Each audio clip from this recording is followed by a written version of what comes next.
আমাদের এই পর্যন্ত আমরা 5 জন বাংলাদেশি ভাইদেরকে আমরা হারিয়েছি মধ্যপ্রাচ্যের যুদ্ধে।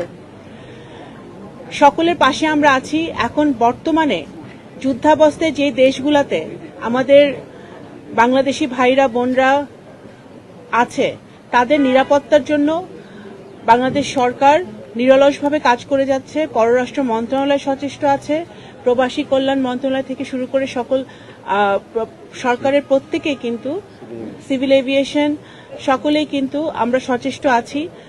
এবং আমাদের মাননীয় প্রধানমন্ত্রী এইটাই নির্দেশ যে আমাদের সবসময় আমরা বলেছি এই যুদ্ধ অবস্থায় আমাদের প্রথম প্রায়োরিটি হচ্ছে আমাদের বাংলাদেশি নাগরিকদেরকে সুরক্ষিত রাখা। তো তাদের সুরক্ষার জন্য আমরা যা যা করণীয়, আমাদের মিশনগুলো ওই স্ব দেশগুলোতে সক্রিয় আছে, আমাদের নাগরিকদের সাথে তাদের যোগাযোগ আছে, তারা যেন নিরাপত্তার সাথে ভালোভাবে তারা থাকতে পারে যুদ্ধ অবস্থায়, সেটা তারা পুঙ্খানুপুঙ্খভাবে দেখার চেষ্টা করছে।